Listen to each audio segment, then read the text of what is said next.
जय हिंद दोस्तों, concept classes में आपका स्वागत है। हम लोग प्रीवियस क्लासेस में पढ़ रहे थे pair of linear equation in two variable, जो कि क्लास 10th का मैथमेटिक्स का चैप्टर था। हम लोग इस चैप्टर में इंट्रोडक्शन पार्ट पढ़ चुके हैं। आज हम फर्दर इस चैप्टर का एक्सरसाइज 3.1 सॉल्व करने जा रहे हैं। Now move on to our topic. Exercise 3.1 question number 1। जैसा कि क्वेश्चन नंबर 1 लिखा हुआ है, Aftab tells his daughter 7 years ago, I was 7 times as old as you were then. Also 3 years from now, I shall be 3 times as old as you will be. Represent this situation algebraically and graphically. Okay. Now move on to first line from this question. Question was given 7 years ago. Okay. 7 साल पहले के as के बारे में बात हो रहा है, तो हमें करंट एज को कुछ ना कुछ मानना पड़ेगा। तो मानते हैं क्या, let the present age of Aftab be x year and the daughter age will be y year. तो बताइए, एक्स ईयर आफ्ताब का प्रेजेंट एज है और डॉटर का वाई ईयर है, तो इसका 7 ईयर पहले, 7 साल पहले इसका एज कितना होगा?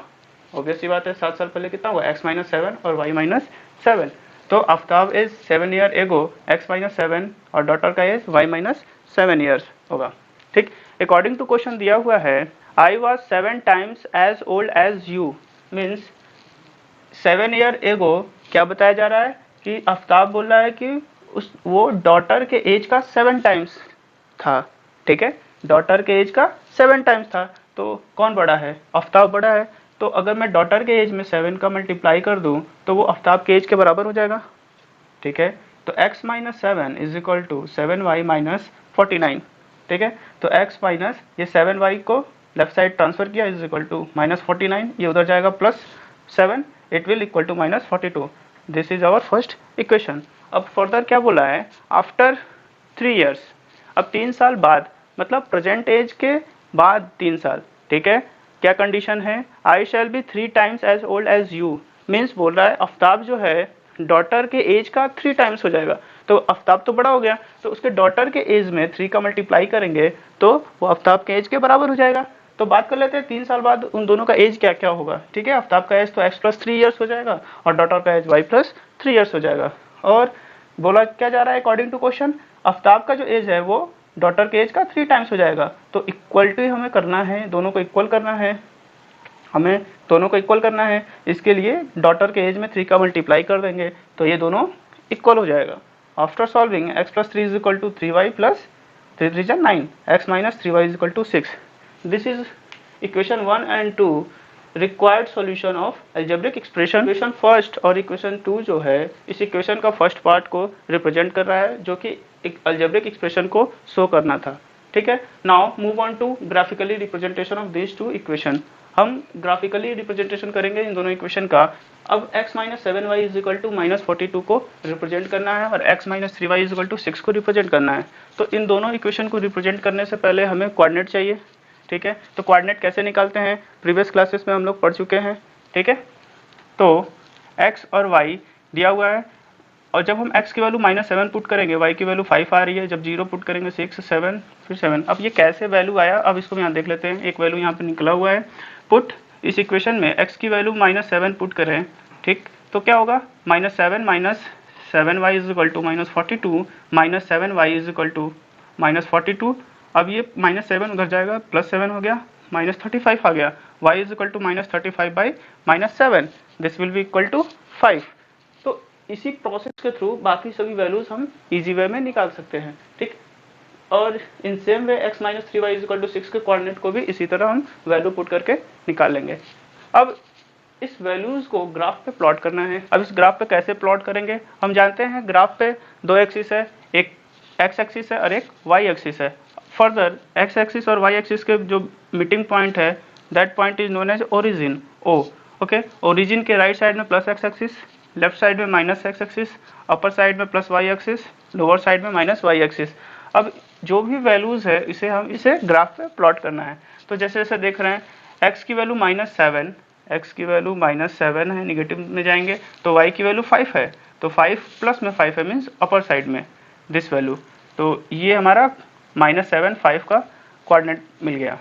अब इसे हम कोई भी पॉइंट ले लें, a ले लेते हैं। ठीक है, अब दूसरा क्या है, 0 6, मीन्स x पे 0 और y पे 6 पॉजिटिव डायरेक्शन में है, तो प्लस एक्स एक्सिस 6 पे 0 6 ये हमारा कोऑर्डिनेट मिल गया। ये हम इसे b पॉइंट मान लेते हैं, ठीक।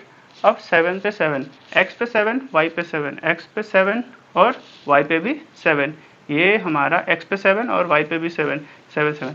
अब ये तीन पॉइंट्स को मिलाते हुए एक लाइन को हम ड्रॉ किए हुए हैं, जो ये इक्वेशन है x minus 7y equal to minus 42 को रिप्रेजेंट कर रहा है, ठीक है। Now x minus 3y equal to 6 को रिप्रेजेंट करना है। अब x की वैल्यू 6 पुट करेंगे तो y की वैल्यू 0 आ रही है। x की वैल्यू 6 पुट करें, x की वैल्यू 6 पे गए तो y की वैल्यू इस पे 0 है, तो यही हमारा पॉइंट होगा 6 0। अब x की वैल्यू 4 देखें तो y की वैल्यू -1 आ रही है। x की वैल्यू 4 पे y की वैल्यू -1 आ रही है, मीन्स इस पॉइंट पे 4 और -1। अब x की वैल्यू 0 देखें तो y की वैल्यू -2 आ रही है।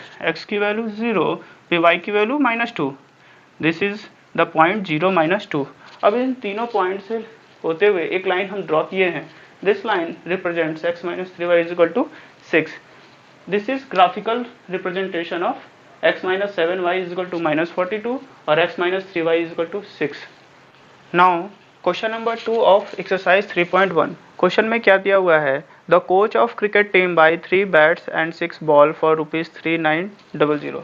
मीन्स 3 बैट और 6 बॉल का कॉस्ट 3900 दिया हुआ है। हमें एक बैट और एक बॉल की वैल्यू पता नहीं है कितने रुपीज़ की है। सबसे पहले हम लोग क्या करेंगे, एक बैट और एक बॉल का कॉस्ट नहीं दिया हुआ है, इसे हम लेट करेंगे, ठीक। Let the cost of 1 bat be x rupees और the cost of 1 ball is y rupees. जब एक बैट का प्राइस x रुपीज़ है और एक बॉल का प्राइस y रुपीज़ है, तब 3 बैट और 6 बॉल का प्राइस 3900 रुपीज़ है। तो मीन्स 3 इंटू एक का प्राइस कितना है, x रुपीज़ है, तो 3x, इसका 3 का क्या होगा, टोटल प्राइस हो गया इसका 3 बैट का प्राइस 3x और 6 बॉल का प्राइस 6y, इन दोनों का सम भी 3900 रुपीज़ के बराबर है। अब सेकंड कंडीशन में क्या बोला गया है कि अब एक बैट और 3 बॉल, एक बैट 3 बॉल का प्राइस 1300 है, ठीक है। तो एक बैट का प्राइस तो x रुपीज़ है और 3 बॉल का प्राइस कितना हो जाएगा, 3 into y, 3y is equal to 1300। अब ये तो था हमारा अलजेब्रिक एक्सप्रेशन। अब इसे ग्राफिकली रिप्रेजेंट करना होगा, जैसे क्वेश्चन नंबर 1 में रिप्रेजेंट किए थे, उसी बेसिस पे इन दोनों को भी सेम वे में रिप्रेजेंट करना होगा, जिसे आप खुद से कर सकते हैं। नाउ क्वेश्चन नंबर 3 में क्या दिया हुआ है, the cost of 2 kg of apples and 1 kg of grapes on a day was found ₹160। Okay, इसमें भी सेम है, 2 kg एप्पल और 1 kg ग्रेप्स का प्राइस 160 दिया हुआ है, ठीक है। तो इसमें पर्टिकुलरली 1 kg एप्पल का और 1 kg ग्रेप्स का हमें इंडिविजुअली अमाउंट नहीं पता है कितने का है, ठीक है। सबसे पहले हमको लेट करना पड़ेगा, कॉस्ट ऑफ 1 kg एप्पल भी x रुपीज़ और 1 kg ग्रेप्स भी y रुपीज़। तो अब 2 kg एप्पल का प्राइस कितना हो जाएगा, 2x, और 1 kg ग्रेप्स का एक y रुपीज़ दिया हुआ है। अब अकॉर्डिंग टू क्वेश्चन क्या है, 160 रुपीज़ है, इन दोनों का सम 160 रुपीज़ है। फिर फर्दर आफ्टर अ मंथ क्या बोला गया है, 4 kg एप्पल और 2 kg ग्रेप्स का प्राइस कितना है, 300। तो 4x plus 2y is equal to 300।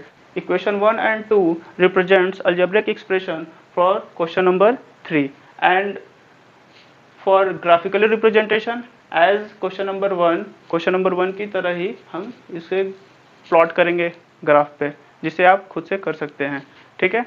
I hope आज का क्लास आपको अच्छा लगा हो। क्लास अच्छा लगे तो चैनल को जरूर सब्सक्राइब करिएगा और वीडियो को जरूर लाइक करिएगा। जय हिंद।